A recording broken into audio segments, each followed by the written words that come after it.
Muito boa noite, estamos começando mais um programa de Direção Espiritual. Obrigado você que nos acompanha, você que está sempre conosco, nos dando a oportunidade de chegar na sua casa, na sua vida. E hoje eu quero começar o programa com um e-mail muito bonito que eu recebi, uma história que se chama Receita de Dona Cacilda. Dona Cacilda é uma senhora de 92 anos, miúda, e tão elegante que todo dia às 8 da manhã já está toda vestida, bem penteada e discretamente maquiada, apesar de sua pouca visão. E hoje ela se mudou para uma casa de repouso. O marido com quem ela viveu 70 anos morreu recentemente e não havia outra solução. Depois de esperar pacientemente por 2 horas na sala de visitas, ela ainda deu um lindo sorriso quando a atendente veio dizer que seu quarto estava pronto. Enquanto ela manobrava o andador em direção ao elevador, dei uma descrição do seu minúsculo quartinho, inclusive das cortinas floridas que enfeitavam a janela. Ela me interrompeu com o entusiasmo de uma garotinha que acabou de ganhar um filhote de cachorrinho. Ah, eu adoro essas cortinas. Dona Cacilda, a senhora ainda nem viu o seu quarto. Espera um pouco. Isto não tem nada a ver, ela respondeu. Felicidade é algo que você decide por princípio. Se eu vou gostar ou não do meu quarto, não depende de como a mobília vai estar arrumada. Vai depender de como eu preparo minha expectativa. E eu já decidi que vou adorar. É uma decisão que tomo todo dia quando acordo. Sabe, eu posso passar o dia inteiro na cama, contando as dificuldades que tenho em certas partes do meu corpo que não funcionam bem, ou posso levantar da cama agradecendo pelas outras partes que ainda me obedecem. Simples assim? Nem tanto. Isso é para quem tem autocontrole e exigiu de mim um certo treino pelos anos afora, mas é bom saber que ainda não posso dirigir meus pensamentos e escolher, em consequência, os sentimentos. Calmamente ela continuou. Cada dia é um presente. E enquanto meus olhos se abrirem, vou focalizar o novo dia, mas também as lembranças alegres que eu guardei para esta época da vida. A velhice é como uma conta bancária. Você só retira aquilo que guardou. Então, meu conselho para você é depositar um monte de alegrias e felicidades na sua conta de lembranças. E, aliás, obrigada por esse seu depósito no meu banco de lembranças. Como você vê, eu ainda continuo depositando e acredito que, por mais complexa que seja a vida, sábio é quem a simplifica. Depois me pediu para anotar. Como manter-se jovem? Primeiro, deixe fora os números que não são essenciais.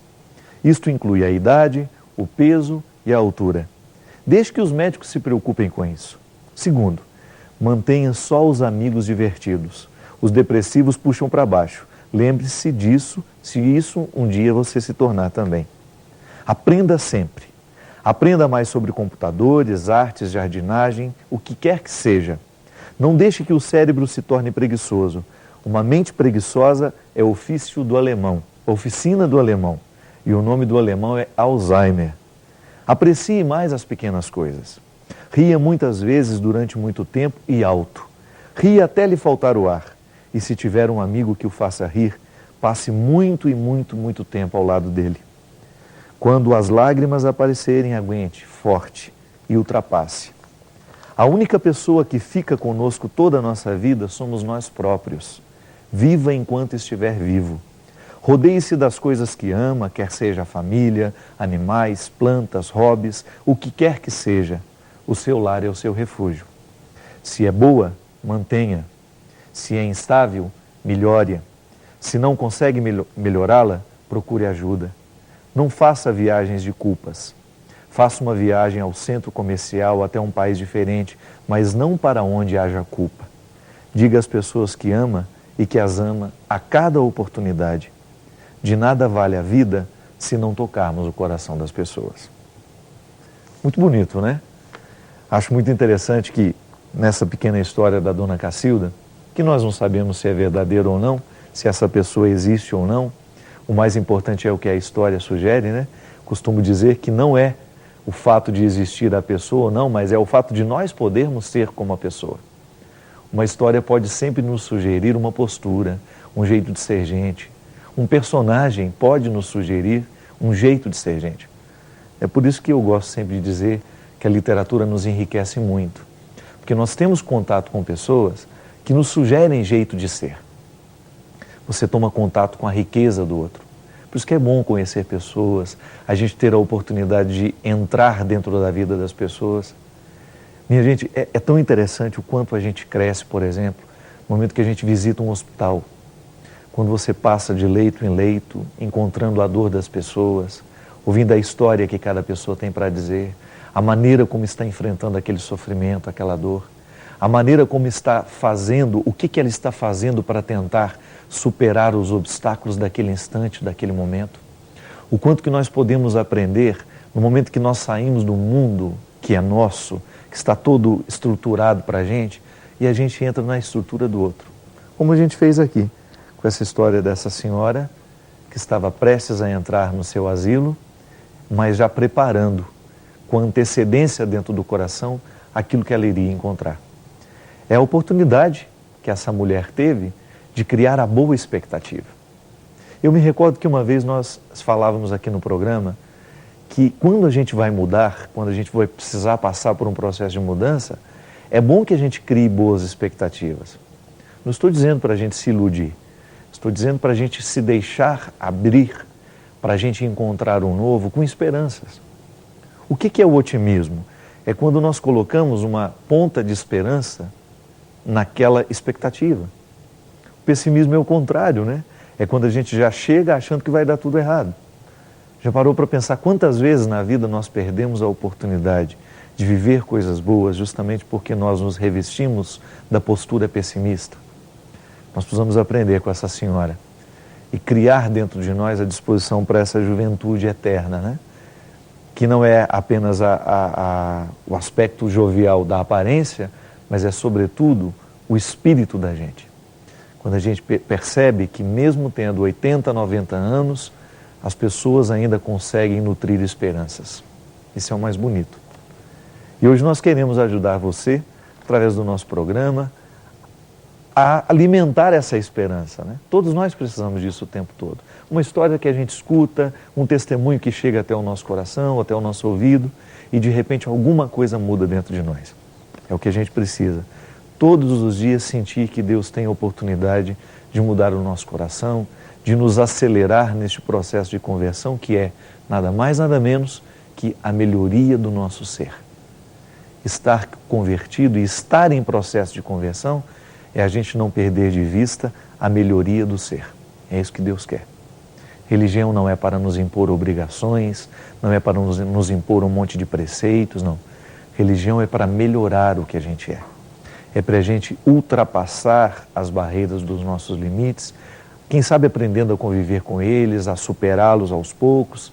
É a gente sentir que a gente foi se tornando melhor, que a gente foi se tornando mais compreensível, mais fraterno, mais solidário, mais verdadeiro, e tudo aquilo que corresponde à bondade no mundo. A bondade no mundo é o que nós precisamos e é a urgência de todo dia. Ligue para nós. Hoje nós estamos em Juiz de Fora, não é ao vivo, nós estamos gravando mais cedo. Você está tendo um programa de direção espiritual no meio dessas minhas viagens, fazendo, graças a Deus, contamos com a ajuda do Omar e da Simone, da TV Panorama, que é a retransmissora da Rede Globo aqui em Juiz de Fora, com muito carinho. Eles estão nos acolhendo aqui, prepararam esse espaço para que nós pudéssemos, o pessoal da Canção Nova veio para cá, para que a gente não deixasse de ter a oportunidade de ter o programa de direção espiritual.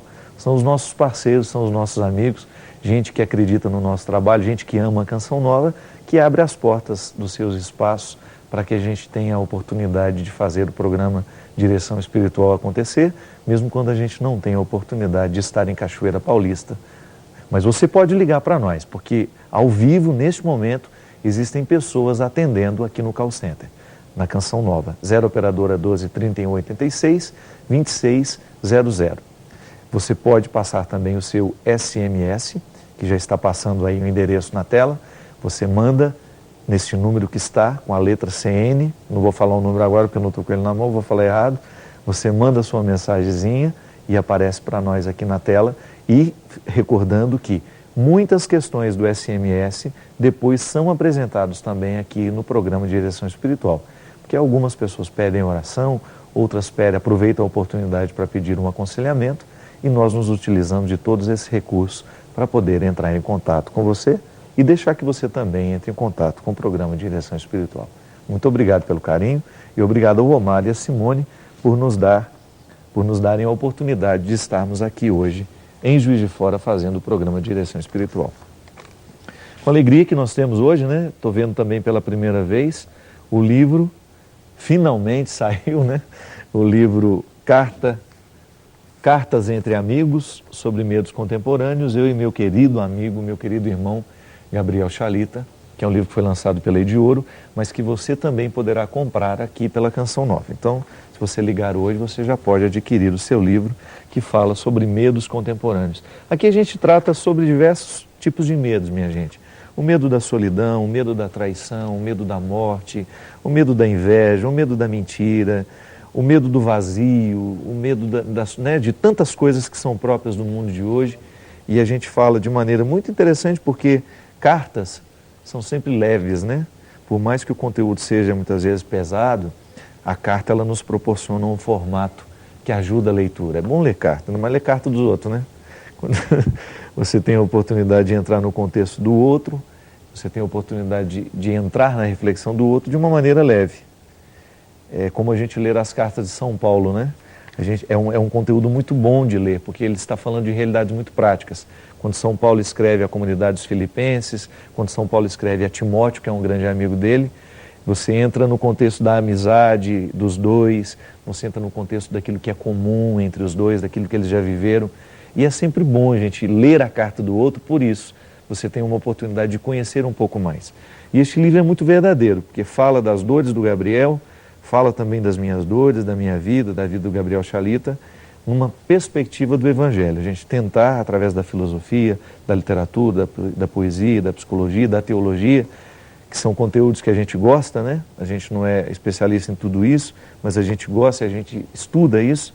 É uma proposta de trazer uma ajuda a tantas pessoas, uma reflexão que possa ajudar as pessoas.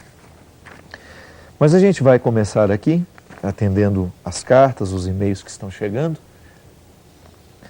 Começo com a Maria de Lourdes. Ela fala: Padre Fábio, sou Maria de Lourdes e estou enfrentando o pior tempo da minha vida. Descobri que tenho câncer. Tenho 2 filhos pequenos e me desespero diante da possibilidade de deixá-los sós. Estou precisando de uma palavra de conforto. Maria de Lourdes, a gente sabe que a descoberta do câncer, ela sem dúvida, nos assusta muito, né? Primeiro porque eu costumo dizer que existem doenças que trazem um histórico, né? É como uma pessoa que descobre que tem o vírus do HIV. Todo mundo que descobre isso se desespera muito, porque a doença tem um histórico. O histórico da doença, a AIDS, o HIV, tudo aquilo que vem à nossa cabeça no momento, é que a pessoa vai morrer imediatamente. Porque nós trazemos essa herança de um tempo em que, quando a pessoa descobria que tinha AIDS, ela tinha como é que chama isso, gente? Uma morte muito, né? Uma sentença de morte. Hoje não. Quando a pessoa descobre que ela tem o vírus do HIV, o que ela vai fazer? Ela vai começar a controlar para que a doença não se manifeste. Então ela vai ter um cuidado a mais para que a doença não se manifeste. O câncer é a mesma coisa. É claro que o câncer ainda mata muito, mas o câncer não precisa ser uma sentença de morte para o paciente. Sobretudo quando ele não permite que a metástase tome conta da mente, do coração. A gente começa a morrer também, minha gente, é no momento que a gente desanima da vida. Eu já encontrei pessoas que tinham câncer, né? E que lutou com o câncer de maneira muito saudável. Eu sei que é difícil. Nós não estamos falando de uma coisa simples. Eu visito os pacientes de câncer, eu tenho um contato muito direto com o câncer e eu sei o quanto que é doloroso, o quanto que é difícil experimentar este limite da vida. Agora, a doença, Maria de Lourdes, ela pode ser melhor enfrentada se você cria dentro de você uma estrutura espiritual, psicológica, que lhe ajuda a não perder as esperanças. E você já deu aqui a receita para que a sua esperança não vá embora, os seus 2 filhos. Olhar para esses meninos, né, e saber que eles precisam de você, mas não permitir que isso vire um desespero, mas que isso vire uma esperança. Os médicos nos mostram isso e nos contam, e eu escuto deles o tempo todo, né? O quanto que a pessoa que tem uma espiritualidade e que não perde essa espiritualidade no momento da doença, elas têm uma chance muito grande de cura. Porque nós adoecemos a partir da cabeça também, né? Quantas pessoas, minha gente, desenvolvem o câncer justamente a partir de momentos de estresse, a partir de momentos de perdas dolorosas, porque a doença começa na nossa cabeça. E quem sabe a gente vai chegar à descoberta um dia que ela também pode ir embora pela força da nossa cabeça. E quando eu digo pela força do nosso pensamento, eu estou falando de espiritualidade também. Porque espiritualidade passa o tempo todo pelas escolhas que nós fazemos. A minha espiritualidade é alimentada por aquilo que eu permito que seja o meu pensamento. Quando eu começo a trazer para dentro do meu coração uma esperança que foi fomentada na minha cabeça, isso começa a ser articulado de um jeito novo e eu começo a existir a partir desta nova postura. O meu pensamento ajuda eu ter uma nova postura diante da vida. E muitas vezes a doença nos abate muito, é porque a gente a interpreta como decisiva, como finalizante, e nós não podemos. É como a gente também ter que enfrentar a doença de quem está do nosso lado. A melhor forma, é claro que num primeiro momento, quando nós ficamos sabendo de um câncer dentro da nossa casa, a primeira história que nos ocorre é: nós vamos perder essa pessoa, mas nem sempre precisa ser assim. E o resultado final do tratamento vai depender muito do empenho da pessoa. E até mesmo, eu tenho falado muito isso com pessoas que eu amo, que tiveram câncer, e que depois da cura, depois do controle do câncer, a medicina nem fala em cura, né? Os médicos, os mais prudentes, eles dizem: olha, câncer nós falamos de controle. Porque a partir do momento que você tem uma desordem celular, que é isso, né? O câncer não é nada mais, nada menos do que uma desordem na produção de células que vira tumor, quando elas são produzidas de maneira desorganizada. Quando você tem uma história assim, você então começa a descobrir que você está propenso a desenvolver células cancerígenas. Então, a partir do momento que você teve o controle, que é isso que nós chamamos de cura, estou curado, tudo bem, aquele câncer sumiu, aquele tumor foi solucionado. A partir daquele momento, minha gente, pelo amor de Deus, comece a viver uma vida diferente. Se você sabe que você já é propenso a desenvolver células cancerígenas, busque a saúde de maneira radical. Na sua alimentação, na sua atividade física, no seu repouso, no seu sono, no controle do seu estresse. Busque vida saudável. Eu tenho pessoas que eu amo, pessoas que eu conheço, que controlaram o seu câncer e que depois volta a fumar. Um ano depois de ter vivido a restrição, volta a fumar, volta a beber. Qual é o comprometimento que essa pessoa está tendo com aquilo que Deus lhe proporcionou? Qual é o comprometimento que essa pessoa está tendo com aquilo que ela foi beneficiada? Pelo amor de Deus. A partir do momento que você vive o controle da doença, você tem que se tornar ainda mais responsável pela postura, pelo jeito com que você vai agir, pelo jeito com que você vai viver. Nós temos aqui o exemplo da Mari de Lourdes, que está vivendo esse momento de dor, esse momento de luta. A gente tem que pensar também naquilo que a gente faz, com o resultado do que a gente busca. Com o resultado que a gente alcançou e qual é o desdobramento que nós damos para isso depois. Nós somos muito negligentes com a nossa saúde. Às vezes, né, eu fico assim, eu já fui muito também, eu precisei viver uma conversão na minha vida. A disciplina que eu tenho hoje, tanto para a minha atividade física, quanto para a minha alimentação, para o meu sono que eu procuro fazer sempre de um jeito certo, eu não tinha isso é recente na minha vida. E eu adoeci por causa disso. Eu agradeço muito a Deus, aquela doença que eu tive lá 7 anos atrás, que até hoje os médicos não conseguiram descobrir o que era aquilo. Foi uma coisa muito estranha, eu emagrecia muito, imagina, eu pesava 63 quilos naquela época, né? Então era um organismo totalmente diferente do que eu tenho hoje, né? E eu me recordo que eu tinha os malefícios daquele cansaço todo na minha indisposição de viver mesmo, deprimido e chateado o tempo todo, não tinha alegria para a vida. E o dia que eu escutei um médico, ele falou assim, Fábio, padre, ele me chamou, né? Já era padre naquela época, você precisa mudar a sua vida. Você precisa ter uma alimentação saudável, você precisa fazer uma atividade física. E qual é a primeira resposta que nós temos diante de alguém que nos convida a viver de maneira saudável? Não quero, não tenho disposição para isso, não é assim?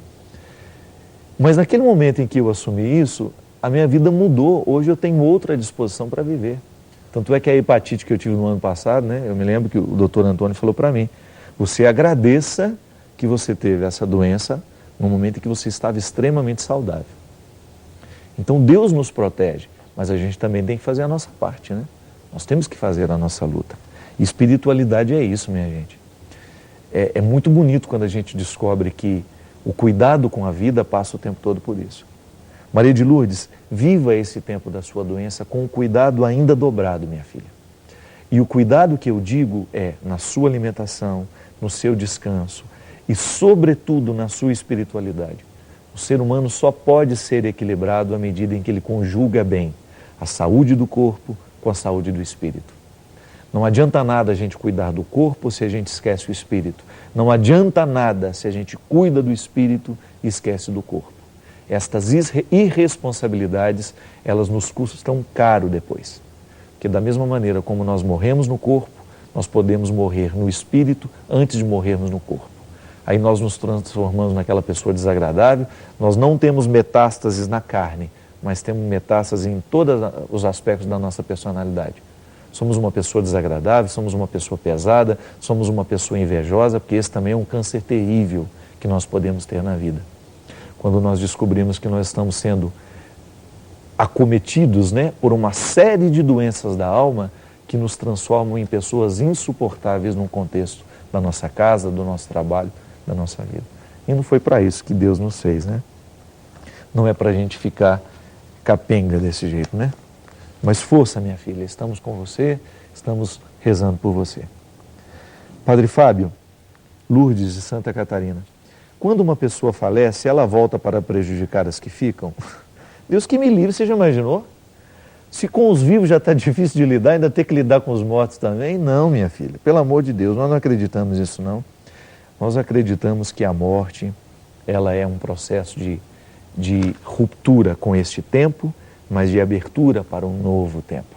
E a igreja nos ensina que a nossa morte, ela nos leva para uma nova perspectiva.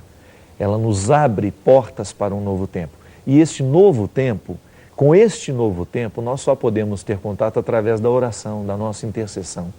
Os mortos não podem vir nos fazer mal. Nós não acreditamos nessas coisas. O cristianismo não abre espaço para acreditar nisso, porque nós acreditamos na ressurreição. A ressurreição da carne, que a igreja nos ensina, quando nós falamos na ressurreição da carne, nós estamos falando justamente neste novo tempo que Jesus nos inaugura, nesta nova categoria que é a eternidade, que Jesus nos convida a viver. Então, para os mortos, o que nós precisamos fazer? Rezar, pedir a Deus que tenha misericórdia de sua alma, que descanse em paz e pronto. Já confessei aqui, né? Já tive muito medo de quem já morreu, mas hoje eu tenho medo só de quem está vivo. Quem morreu, não. Quem já morreu, a gente reza e está sempre intercedendo para que a nossa morte também seja tranquila, que nós possamos também viver um tempo bom depois. Padre Fábio, sou uma jovem de 23 anos, estou namorando e sempre pensei que Deus tem uma pessoa certa destinada para nós. Quando o nosso dom é o do matrimônio, mas é preciso saber esperar no Senhor. Este pensamento é certo? Preciso que o Senhor me auxilie nessa dúvida. É a Lara Santos. Minha filha, nós temos o direito de acreditar sim que Deus vai enviar a pessoa certa. E isso é bonito. Não é a pessoa ideal, né? Tem gente que fala, eu estou procurando a pessoa ideal. Pessoa ideal, o nome já diz, ela é uma ideia. E ninguém é uma ideia. A pessoa certa existe, a pessoa ideal não. Quando nós descobrimos a pessoa certa? Quando você vai pela força do namoro, da convivência, do processo do conhecimento, você vai descobrindo que vocês têm projetos em comum. que ele tem uma perspectiva interessante a seu respeito, ele consegue entender os seus projetos, ele consegue entender suas perspectivas e ele se coloca favorável para este processo. Descobrir a pessoa certa é a gente descobrir que naquela pessoa que está do nosso lado, nós temos então planos de futuro em comum e que o amor é o cimento para que esses planos possam ir adiante. Quando é que você vai saber que é a pessoa errada? Quando há uma indisposição, quando não há um encaixe, dessas perspectivas. Muitas vezes as pessoas levam para as suas vidas a pessoa errada justamente porque não teve tempo para conhecer. O tempo do conhecimento, o tempo do namoro, o tempo do noivado, é o tempo em que a gente vai descobrir os ajustes e os desajustes. Se os desajustes prevalecem sobre os ajustes, então não é a pessoa certa. Se você percebe que você vai ter que abrir mão até mesmo do que você é para poder estar ao lado da pessoa, aquela pessoa não te ama. Porque o que é o amor? É a capacidade de dar ao outro o espaço para que ele possa ser o que ele é e enriquecido com aquilo que você traz para que ela seja ainda mais. Porque o amor tem que ser promoção. Se não é promoção, pode ser um interesse só, um sequestro da subjetividade, quando nós dizemos, como nós dizemos. Então, Lara, continue nessa experiência de saber se este rapaz é a pessoa certa. Pessoa ideal não, pessoa certa. Quando você vai descobrindo que ele é uma pessoa que tem defeitos, tem qualidades, mas que na junção de tudo isso você descobriu que vale a pena. Vale a pena investir. Mesmo tendo os defeitos que tem, tendo as qualidades que tem, você escolheu porque descobriu nesta matemática um resultado final que lhe faz feliz e que, sobretudo, lhe dá também a oportunidade de fazer o outro feliz. Eu sei que durante muito tempo a gente caiu nesse discurso ingênuo, Eu não vivo para ser feliz, eu vivo para fazer o outro ser feliz. Veja bem, isso é muito bonito na teoria, mas pode ser muito perigoso na prática. Esse discurso pode justificar a infelicidade das pessoas. E isso muitas vezes fomos nós que ensinamos, padres e freiras, que com esse discurso, não. Nós temos que descobrir que a minha função primeira com as pessoas que eu amo é fazê-las felizes, com certeza. Mas eu não posso esquecer que no processo de fazê-las felizes, eu também tenho que estar sendo feliz. Porque senão isso é um martírio que não edifica. Por que não edifica? Porque eu posso viver um processo de automutilação em nome dessa bondade. E não é por aí. O amor verdadeiro, ele consiste em responsabilidade. É aquilo que eu digo. Quando eu quero fazer o outro feliz, eu tenho que descobrir também que há um comprometimento dessa felicidade. É por isso que o casamento é essa junção de comprometimento. O marido tem que estar comprometido com a felicidade da esposa e a esposa tem que estar comprometida com a felicidade do marido. Não pode ser só uma parte, senão não é casamento. Casamento é contrato amoroso, de fidelidade. Não adianta uma parte só querer e ser fiel e promover e a outra tem que ser eternamente submissa, a outra tem que ser eternamente subjugada. Isso não existe. Porque senão nós vamos colocar, e isso a gente fez muitas vezes, a gente colocou as mulheres como aquelas que têm que viver todos os sacrifícios do mundo, que não são merecedoras de felicidade nenhuma e que só o homem tem que ser o bonzão da história. Não. É sempre o casamento, o relacionamento tem que ser sempre essa junção de responsabilidades. Eu lhe faço feliz e você me ajuda a ser feliz também. E essa partilha, essa reciprocidade que dá essa característica bonita que nós chamamos de amor. Nós vamos para um rápido intervalo, mas a gente volta com o programa de Direção Espiritual.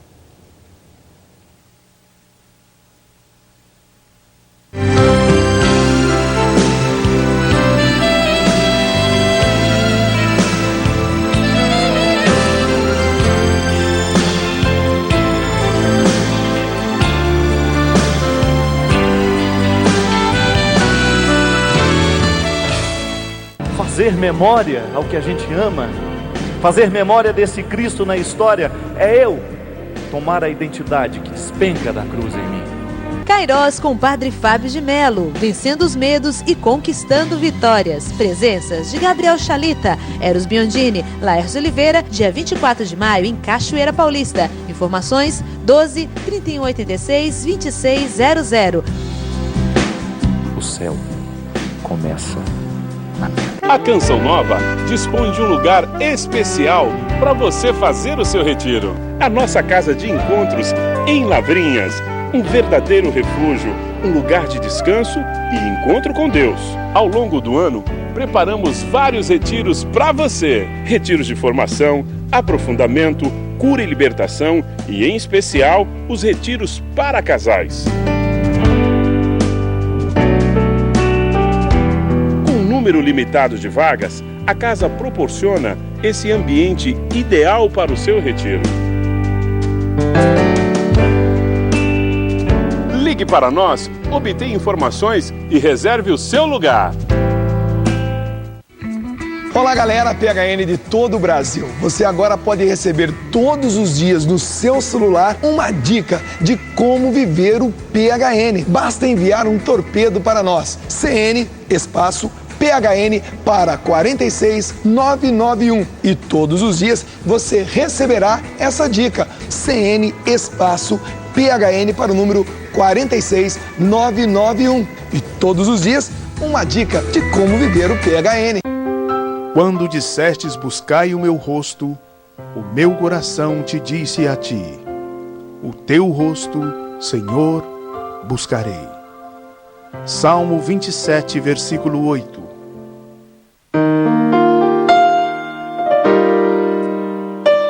Pode ser que a gente esteja perdendo tempo na vida porque nós estamos dando atenção àquilo que de verdade não precisa ser. Tenha pressa de ser feliz, porque nós não sabemos quanto tempo nos resta. Experimente ter um olhar diferente diante dos problemas da vida, quando o sofrimento bater à sua porta. Um novo livro de Padre Fábio de Mello. Atenção, senhores passageiros. Participem da promoção Obra de Maria.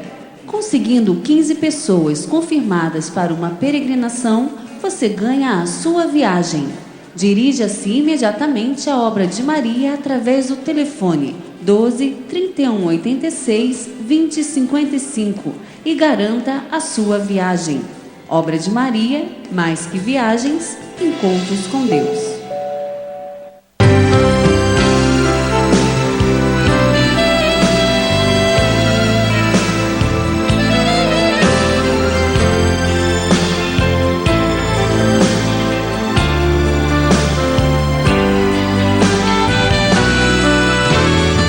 Estamos de volta com o programa Direção Espiritual. Obrigado você que está ligando, participando conosco. 0 operadora 12 31 86 2600. E você pode também enviar o seu SMS, iniciando com as letras CNTV e envia para o número 49400. Minha gente, gostaria de reforçar o convite. No dia 24 de maio, domingo, eu e o Gabriel Chalita, mais o Eros Biondino e o Laércio Oliveira, nós celebraremos o Kairos na Canção Nova, que vai ser justamente o lançamento do livro Cartas sobre Medos Contemporâneos. E o tema é muito bonito, Vencendo os Medos, Conquistando Vitórias. Vai ser um dia inteirinho nesse domingo, eu, Gabriel Chalita, o Eros Biondini e o Laércio Oliveira. Venha participar conosco. É o Kairos na Canção Nova, é um domingo inteiro. Nós vamos fazer de muita música, reflexão, oração. Você é o nosso convidado. Nesse mesmo dia 24, você tem a oportunidade, de vir passar o dia conosco na Canção Nova, em Cachoeira Paulista. E você que é do Rio de Janeiro, aproveita no domingo à noite. É o último dia do lançamento do DVD Eu e o Tempo, lá no Canecão. Então eu estarei durante o dia na Canção Nova, mas à noite eu já estarei no Rio de Janeiro para o último show, que começa no dia 21 e vai até o dia 24. Depois, para você que mora em São Paulo e região, no Credit Car Hall, nós teremos o lançamento também do DVD, que é o show igual você está assistindo no DVD, com todo aquele cenário, com toda aquela banda, toda aquela orquestra. É um show muito bonito que eu quero convidar você. Você que é de São Paulo, vai ser no dia 5, 6 e 7 de junho. São Paulo, capital e região, todo mundo convidado para poder participar nessa grande casa de eventos que é o Credit Car Hall, que serão 3 noites de lançamento, então, do DVD Eu e o Tempo. Nessa próxima semana, agora, no sábado, eu estarei em Campos dos Goytacazes, essa cidade querida que há muito tempo que eu não vou. Eu vou ter a oportunidade de fazer o show Vida aí, com meu querido amigo Edivaldo, que está organizando uma grande festa, um grande evento aí em Campos dos Goytacazes. E no domingo, dia 10, em São Gonçalo, aí no grande Rio de Janeiro, né? Você que está em toda a região aí, se você quiser participar conosco, você é o nosso convidado em São Gonçalo para o show do CD Vida. E a gente já tem algumas coisas também do DVD que a gente canta também neste novo formato. Vamos continuar aqui, atendendo as pessoas que estão nos enviando. Tem um e-mail aqui que eu achei interessante. Tá aqui. Padre Fábio, sou Edilene e tenho sofrido muito no meu casamento, pois a mãe do meu marido adoeceu e ele teve que trazê-la para morar conosco. Eu faço questão de responder essa questão, minha gente, porque é muito comum isso, né? Às vezes, num determinado momento da nossa vida, a gente tem que modificar a estrutura da nossa família.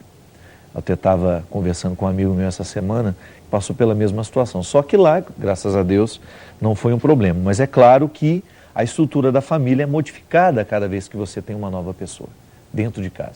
Às vezes é um sobrinho que vem, às vezes é uma pessoa que você vai ajudar, que vai ficar uns tempos na sua casa, uns dias na sua casa. Porque toda vez que entra um elemento ou sai um elemento da nossa casa, por exemplo, quando morre alguém dentro de casa, a gente vive aquela modificação que é natural do processo humano. É interessante isso, a psicologia nos ajuda a entender, e a filosofia, de uma maneira ainda mais interessante, ela vai nos dizer que as pessoas, quando elas se encontram, elas formam outras pessoas que a gente não enxerga, mas que são o fruto dos nossos encontros. Gabriel Marcel chamava isso, né? Não, Gabriel não. Martin Buber dizia que há uma terceira pessoa cada vez que duas se encontram. Que é isso que faz a gente gostar ou não do outro. É essa terceira pessoa que surge do nosso encontro. E é muito interessante a gente lidar com isso, né? O que o outro provoca quando está comigo? É disso que nós gostamos ou não. As regras da simpatia, da antipatia estão diretamente ligadas a essa terceira pessoa que surge cada vez que a gente está junto. A gente se apaixona assim, né? A gente se torna amigos assim, porque você gosta do que sobra deste encontro. É gostoso o que sobra da pessoa, do encontro entre duas pessoas. E toda vez que a gente tem essa intervenção dentro da nossa casa, quando nós temos esta modificação da estrutura, porque existe uma outra dentro, e geralmente essa pessoa, ela nos dá mais liberdade ou ela nos tira a liberdade. Que no caso, receber a sogra, né? A gente tem tanta história que brinca, né? A sogra que vai visitar, quanto tempo que ela vai ficar, isso é muito, faz parte da nossa cultura, mas a coisa é séria. Muitas vezes é muito difícil porque você tem que viver agora um tempo diferente em que o marido, que antes era só seu, divide então agora a atenção com a mãe que chegou. Como é que nós podemos fazer, gente? É tentando sempre minimizar o máximo que nós pudermos as consequências negativas dessa presença. E tentar descobrir o que essa presença pode nos edificar. Que a melhor forma de você conviver bem com esta nova situação é você se favorecer. Não adianta você julgar contra você. É engraçado porque muitas vezes nós perdemos a batalha é porque a gente não joga a nosso favor. Então, já está sendo difícil ter aquela pessoa dentro de casa e eu crio ainda mais resistências além das naturais que eu já tenho. Então, significa que eu estou julgando contra mim mesmo. Se eu descubro que eu vou ter que enfrentar uma situação ruim, eu vou tentar me favorecer ao máximo. Eu vou tentar descobrir alguma coisa de positivo naquilo, por mais que possa me parecer ser extremamente negativo, eu vou tentar descobrir alguma coisa daquela situação que possa me ajudar. Ou se eu descubro que não tem nada que possa me ajudar, eu não vou permitir que cresçam ainda mais os dissabores daquela presença. Eu sei que não é fácil. Toda vez que a nossa estrutura é modificada, é igual receber visita, né? Às vezes, visita é bom, mas chega um momento que você não aguenta mais. Você quer a sua casa, né? Você quer a sua casa do jeito que ela era, você quer o seu espaço do jeito que ele era. E está igual a minha mãe, que tem 3 meses que ela está visitando uma pessoa. Não sei como é que está a situação, de qualquer maneira ela está lá ainda. Quando você tem essa presença dentro da sua casa, é muito agradável, é bom, mas muda a estrutura. Então você tem que ter a consciência de que a sua presença dentro do lar do outro, e aí vai para a sogra que está lá também, né? Que às vezes você está me assistindo, você está dentro do espaço que não é seu, e você tem que descobrir o melhor jeito de fazer a sua presença ser mais leve. Nós precisamos ser leves. E o nosso objetivo na vida tem que ser sempre isso, gente. Isso é uma coisa que o Gabriel me ensinou muito. O Gabriel gosta muito de falar da leveza do ser. E é legal isso mesmo. A gente buscar ser leve. É tão bom você conviver com uma pessoa no seu trabalho em que ela é mais simples, em que ela não é muito complexa, que ela não complica demais as coisas, né? Isso é ser leve.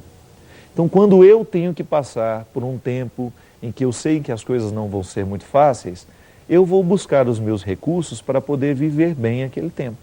Eu não vou permitir que a experiência da convivência com o outro seja pesada.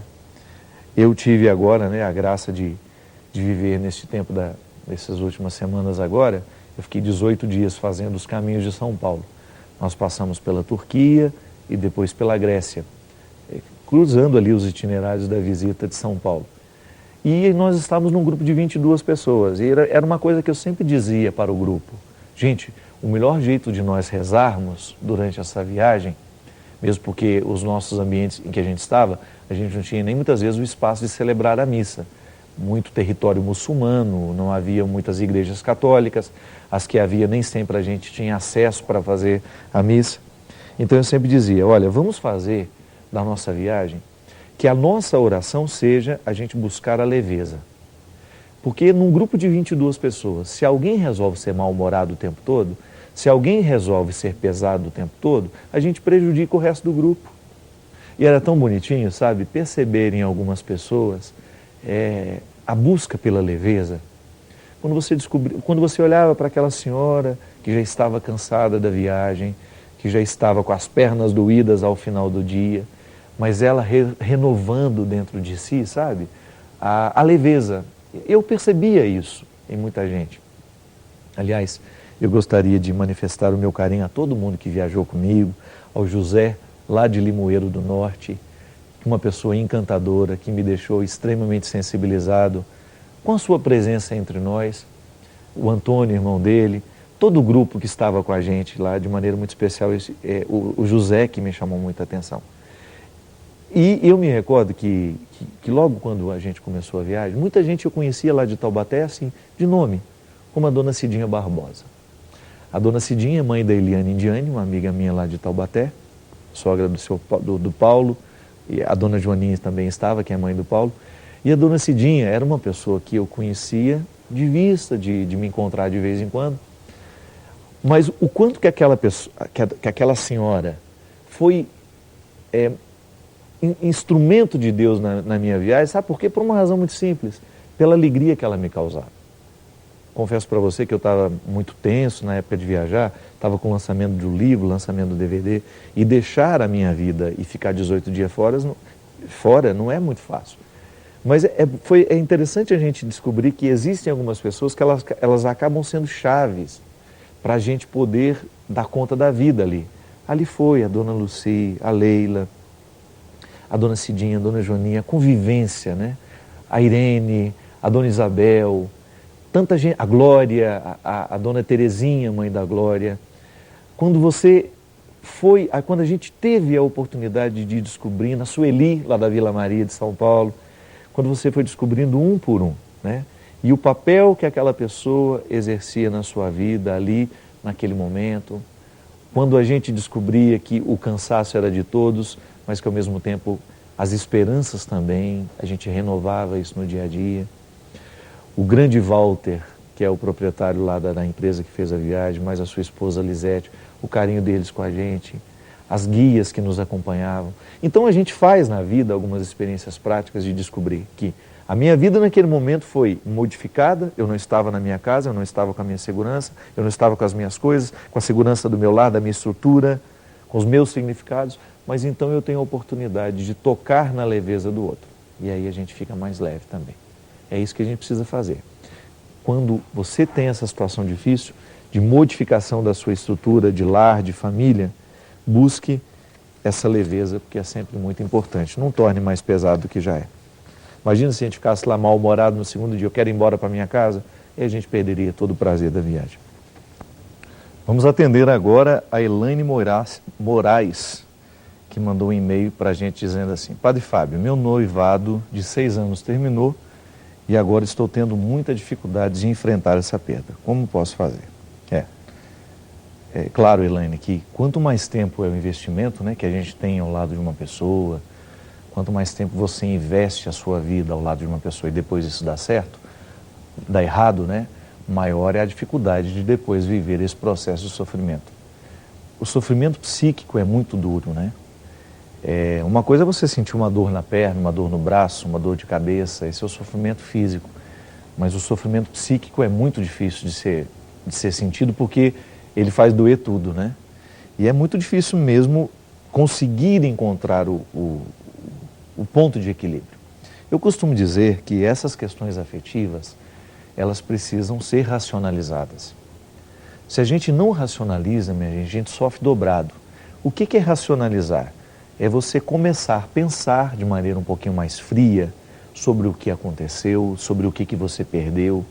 Ainda eu estava conversando, né, com uma pessoa lá na academia essa semana. Ela tinha terminado um namoro de muito tempo. E como eu acompanho o caso, eu perguntei para ela: e aí, como é que você está? Eu até brinquei com ela, né? Como é que está a gripe, né? Que eu chamo o término do noivado de gripe. Como é que estão os sintomas da gripe, né? Já melhorou um pouco? Ela falou assim: estou ótima. E aí ela me conversando ali, eu percebi que o que faz essa menina estar ótima também com o casamento marcado? É justamente a capacidade que ela está tendo de racionalizar. Porque quando terminou o namoro, o que fez sofrer tanto? Ela pensar em tanta coisa que ela achou que ela tinha perdido. Mas de repente, quando ela começou a racionalizar, ela foi descobrindo, quando começou a deixar um pouco a prevalência do sentimento sobre a sua razão, ela começou a entender que ela não tinha perdido tanto assim. Às vezes a gente sofre demais por uma pessoa que nem existe, né? Às vezes a nossa idealização do outro é tão grande que você acha que o outro é uma coisa, mas ele não era tudo aquilo que a gente achava. Então, racionalizar nos ajuda a pensar: não perdi tanto assim como estou achando que perdi.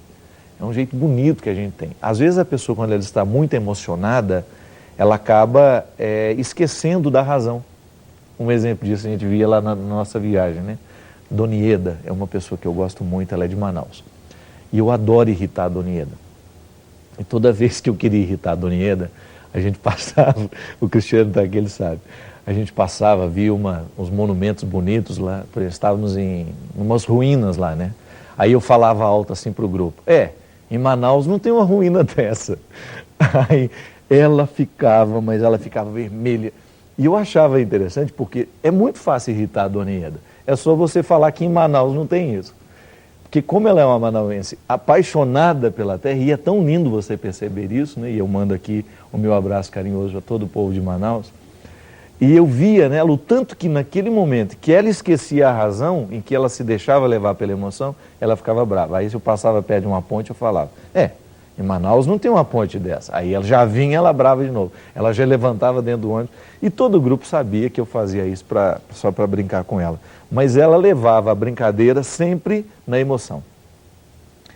Toda vez, Elaine, que a gente não racionaliza a nossa emoção, a gente corre o risco de que ela nos domine. E é muito difícil a gente conviver, né, com a nossa emoção fora do controle. Uma emoção fora do controle pode nos levar a matar alguém. Quando você está emocionado em demasia e você não tem controle das suas emoções, você se transforma numa pessoa muito impulsiva, toma decisões de maneira muito rápida, toma decisões de maneira muito imprecisa, às vezes opta por aquilo que você nem quer por causa da emoção que você está vivendo. Diz bobagens, às vezes. Quantas vezes, e nós somos uma família assim, né? Às vezes a gente tinha brigas lá em casa que quem passava na rua pensava: não, esse povo aí nunca mais vai voltar a se falar. Italiano é muito assim, né? O espanhol traz tudo muito à tona, né? A emoção é muito à flor da pele. E às vezes, quando nós estamos muito emocionados, nós falamos bobagens, nós dizemos o que a gente não acredita, a gente fala, você está muito bravo com o outro, né? Você fala, eu nunca mais quero ver a sua cara, eu nunca mais quero falar o seu nome. Mentira! Quantas vezes nós dizemos isso para as pessoas que nós mais amamos na vida? Por quê? Força da nossa emoção.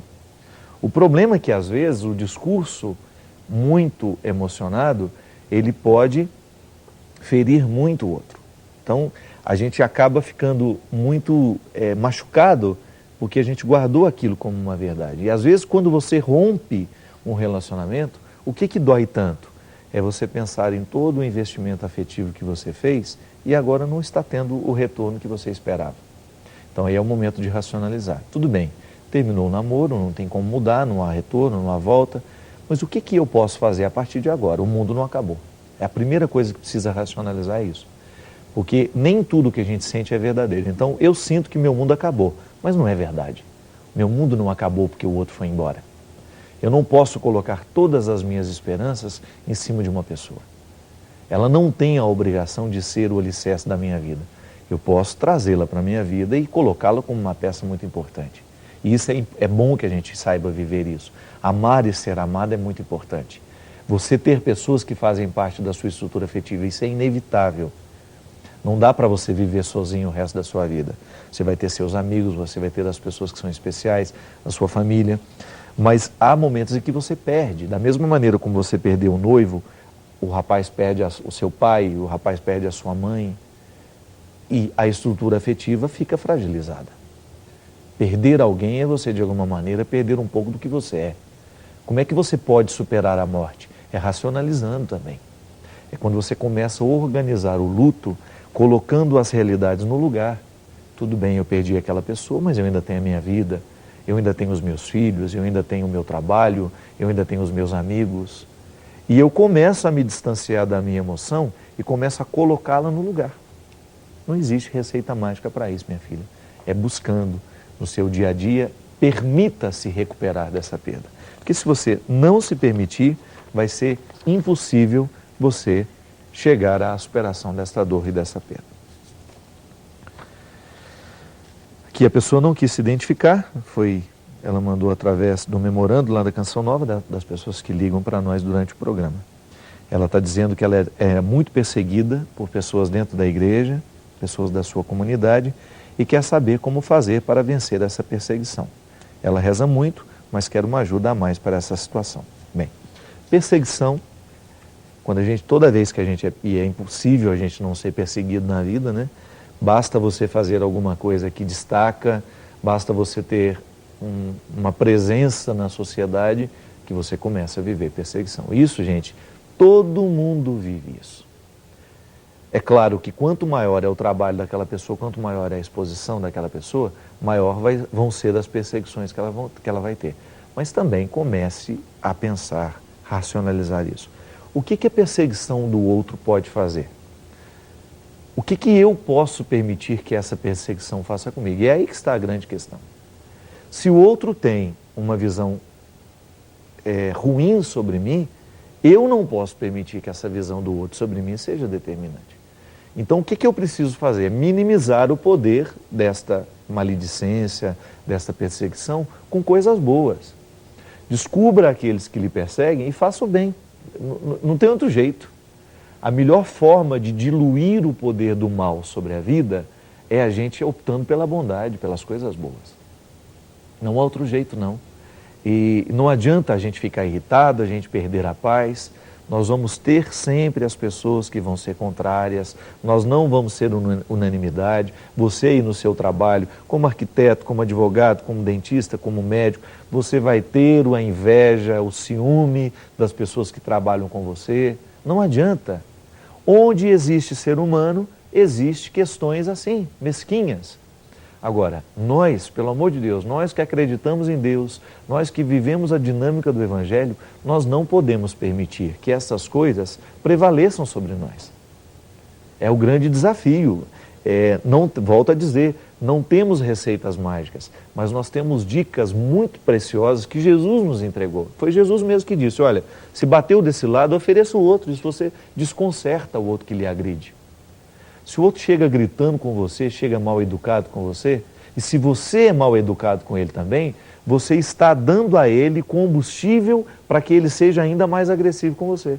Se o outro chega e grita com você, e você olha educadamente para ele e responde de maneira educada, se ele dá um segundo grito e você responde de maneira ainda mais educada, você vai diluindo o poder do grito dele. A perseguição é a mesma coisa. Se a pessoa lhe persegue, mas você oferece a ela sempre uma coisa boa em troca, ao invés de oferecer a mesma moeda, você começa a diminuir o poder das coisas ruins sobre a vida. Todos nós enfrentamos isso, minha gente.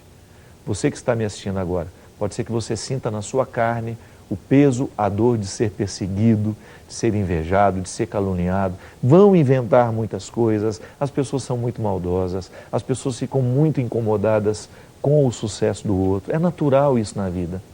Mas se você permite que aquela perseguição se transforme em determinante para ser o que você é, você vai acabar tendo a atitude de perseguido. E é muito ruim. É sempre muito doloroso você se render ao poder da perseguição. Sabe por quê? Porque você vai morrendo, você vai perdendo o vigor, você vai perdendo a sua capacidade de ser o que você é, de fazer o que você faz, né? É a vida. Eu sempre digo isso, olha, o trabalho que a gente realiza, a gente tem que prestar atenção no bem que ele faz. Claro, todo mundo é limitado, todo mundo tem defeitos, todo mundo tem fragilidades, e essas fragilidades vão ocorrendo, é inevitável, ninguém é perfeito. Mas a gente pode diminuir o poder de tudo isso que é ruim quando a gente vai coletando o que é bom. Sempre a gente tem que fazer essa matemática. Vai conversar com o Monsenhor Jonas Abib, quanto que esse homem foi perseguido, quanto que esse homem recebeu desaforos de todos os lados. Mas olha o profeta que ele se transformou. Por quê? Porque ele não parou na perseguição. Ele não deixou que a perseguição fosse determinante. O Padre Léo, eu fui amigo pessoal do Léo durante tantos anos. O Padre Léo me mostrava, às vezes, algumas cartas, algumas coisas que ele recebia, alguns e-mails, que era para desanimar qualquer um. Era para desanimar qualquer um. E ele olhava e falava, Léo, como é que você consegue lidar com tudo isso, né? Eu sofro muitas vezes, né? Como é que você lida? Eu falei, meu filho, eu tenho que prestar atenção no bem que a gente quer fazer. Se eu ponho atenção no bem que eu quero realizar, o resto vai caindo por terra. É a força da palavra de Deus em nós, é a força do Evangelho, é a força da vida dentro do nosso coração. É isso. Quero agradecer mais uma vez a todo o pessoal aqui da TV Panorama, né? O Omar Pérez, a Simone Tavares, também o Marcelo Pérez, mandaram um grande abraço para ele. Obrigado por vocês terem nos dado a oportunidade de fazer o programa Direção Espiritual. Agradeço muito ao povo de Juiz de Fora, que ontem esteve conosco nesse lindo lugar, que é o Cine Teatro Central, para mais um momento de evangelização. E eu quero agradecer a todas as pessoas que estão unidas comigo, rezando comigo, pedindo a Deus para que cada vez mais nós estejamos fortalecidos nessa nossa luta, neste nosso trabalho. Reitero, gente, mais uma vez, muita gente fica falando, perguntando, Padre Fábio, o senhor vai deixar a Canção Nova? Não. Eu posso deixar qualquer coisa nessa vida, tudo do meu trabalho que eu tenho, não deixo de ser padre, eu não estou falando disso.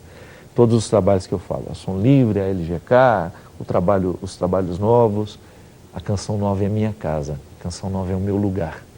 Então, tire isso do seu coração, muita gente manda preocupado isso. Padre, o senhor vai deixar? Não, não vou deixar a Canção Nova. E enquanto o Eto, a Luzia e o Monsenhor Jonas Abib quiserem a minha presença aqui, eu estarei.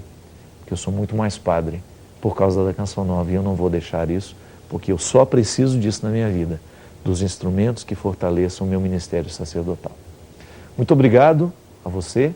Na semana que vem nós estaremos de volta aqui com o programa Direção Espiritual. Continue entrando em contato conosco e que Deus possa derramar sobre todos nós, sobre as nossas vidas, sobre as nossas histórias, a sua bênção. Ele que é Pai, Filho e Espírito Santo. Amém.